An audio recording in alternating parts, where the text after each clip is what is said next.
London, the city of millions that never sleeps. The urban jungle, the ideal breeding ground for guerrilla art, music and street fashion. The perfect environment for the creative genius that is James Lavelle. James formed the Mowax record label while still in his teens. And he came in and said, I want to write a review, I want to call it Mowax. And he was, I think he was 17 at the time. Still living in Oxford. Young, keen but hungry. And myself and I remember Paul Bradshaw sort of looking at me after he'd gone, sort of looking at me saying, what do you think about this kid? This young kid. And I sort of said, well, he's got the spirit, so give him a go, give it a go, see what he comes up with. And he started writing the column, and from there on, the label was born. James Lavelle later went on to form UNKLE, which reinvented the boundaries of electronic music. UNKLE released 2 albums, Science Fiction in 1998 and Never Neverland in 2004. Collaboration is James Lavelle's mantra, having worked with an array of visual artists like Will Bankhead, Ian Swift, Ben Jury and music artists like fellow UNKLE mate Richard File, just to name a few. The UNKLE enterprise skyrocketed, gaining a cult fan base with its futuristic sleeve designs and innovative music videos. The UNKLE artwork also found its way onto shoes, toys and clothing, especially the UNKLE collaborations with New York City visual artist Futura. It came about I met him through mutual friends in Berlin when he was doing an art exhibition. There was a painting that I'd seen of his in a book that I was really into, which is the triangle logo, the 2 characters. And he found me his painting, which was in Paris, sent it to me.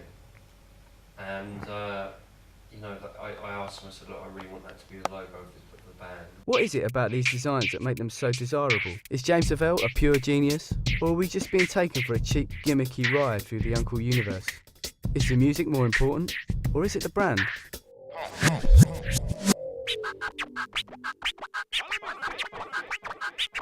Why are they desirable? Yes. I think really, coming from sort of like James Lavelle and that UNKLE thing and the whole that Mowax thing as a product was like it is a brand on its own, obviously. Okay. And it's not sort of come from nowhere. It's not new, but it's just been done in a slightly different way, I think. And what it is, it's basically it's like a lifestyle. The UNKLE branding is aimed at a niche market. In order to maintain its uber cult credentials, only a few select stores carry the merchandise. You won't find these in your high street Topshop. The artists, for instance, in this case Futura or 3D, they have their own fan base. UNKLE, the people that are into the music, have their own fan base. And then the brands, for instance Medicom, Maharishi, Bathing Ape, they also have their own fan base. And so combining all of those 3 together, you get a product that's going to be popular. At the moment, especially with trainers, the way it's going, Adidas have done the whole music range series for their superstars. The James Lavelle and the Futura, the UNKLE Dunk, that was massive. Run DMC, when they done their Grandmaster J Shelto, that for a shoe as cheap as it was when it came out, it flew on the market. The prices of it soared once it was on the resellers kind of part. So at the moment, yeah. So who are the kinds of people that buy these products? Insane maniacs, obsessive insane maniacs. And it's quite a wide range of people, from young teenage Hong Kong Chinese kids, school kids, to guys who are like 40 married with kids who probably should know better. It's a simple formula. You limit the supply but hype up the demand, creating an exclusivity that everyone wants to be a part of. If it wasn't limited, people wouldn't be interested, It's got to be limited, it's got to be special. That's what's so appealing. So just what did James Lavelle do? Good question. What did he do? Apart from being him, really. I think he was very selective and very smart in his choice of people that he collaborated with. I think his selection of the people he actually worked with, as in Nike, Bape and so on, were the right people at the right time with the right product. Choosing a dunk to do your artwork on is a brilliant concept. And we have good relations with James, so he wanted it to be released here because hopefully we gave it the sending off that it should actually get, and we had a queue, we had prizes, people could win stuff, so we kind of make it an event of it, which is kind of nice, and it's good to, you know, have a shoe that you can actually make an event of something. But just who is James Lavelle? Musical genius? Brilliant collaborator? Or just out to make a little extra cash? Because James in the early days didn't have, you know, he didn't have any money. It wasn't like the empire that, in theory, he's got now.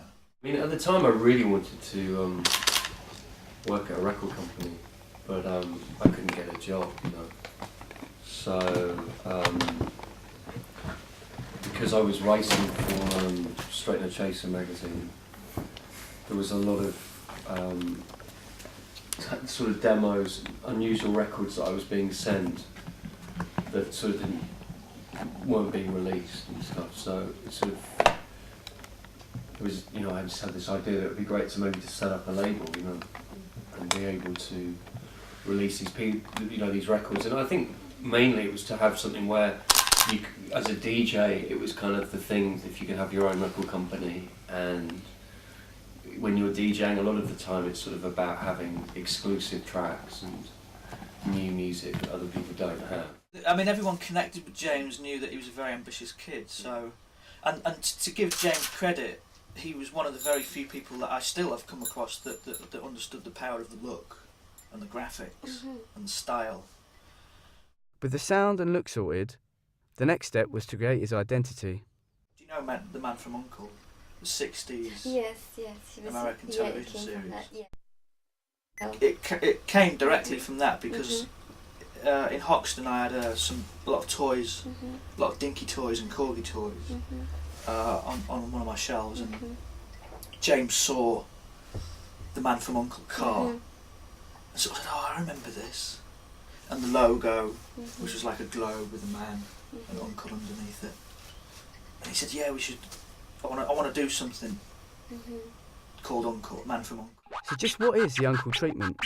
Quite epic and cinematic, really, and I think there's always a strong emotional content to what you're trying to get across, which probably reflects one's character, you know. And for it to be like a creative avenue to sort of be able to put forward your emotional ideas, really. I think UNKLE's music is relatively timeless. It can't really be pigeonholed into one genre that's here and gone today. You know, it's nothing that's in any way gimmicky. And some of the UNKLE stuff is great. Don't get me wrong. It's not classic. It's not classic enough for me. Love it or loathe it, you can't deny that James Lavelle has worked with some of the biggest names in the industry. He's a knowledgeable guy. You know, he's been on the music scene for a long time. He's made a lot of contacts. You know, he's dragged in the best people for this stuff. You know, you've got a lot of designers. He's teamed up with the guys at Bape, the Futura, a lot of record companies. You know, all the Mo Wax team, DJ Shadow. When you get a group of people, you know, that strong, you know, people are desperate to get hold of any stuff which comes out. It just happens. It's not really that, you know. It comes from hanging out, from being together, from mutual friends, from, you know, and you know, I think a lot of creative people tend to be into the idea of just doing things. I think Futura obviously was the man who gave UNKLE its identity. Definitely.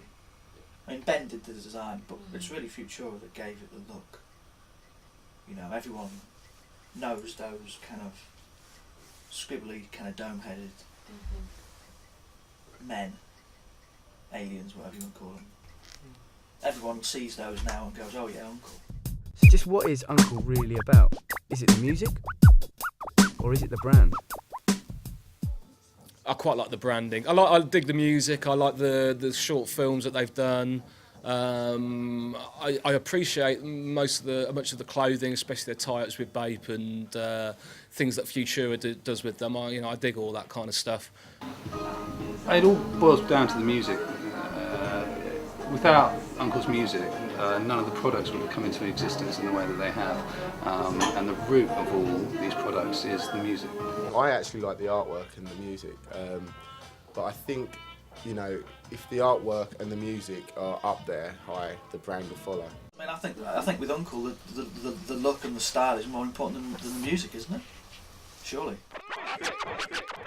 With UNKLE, I'd like to take it to a different level. I'd like to move it maybe out of where it's been and into a new place. You know, I don't know if the you know, to me, sort of Neverland ends a sort of certain period of, you know, of artwork and toys and etc. And where it goes next will be, you know, different. I think musically, it's this, you know, there's a lot of things that I want to say that I'm only learning really now how to do that. James Lavelle has left an indelible mark on popular culture. The music or the brand, the man from UNKLE is here to stay.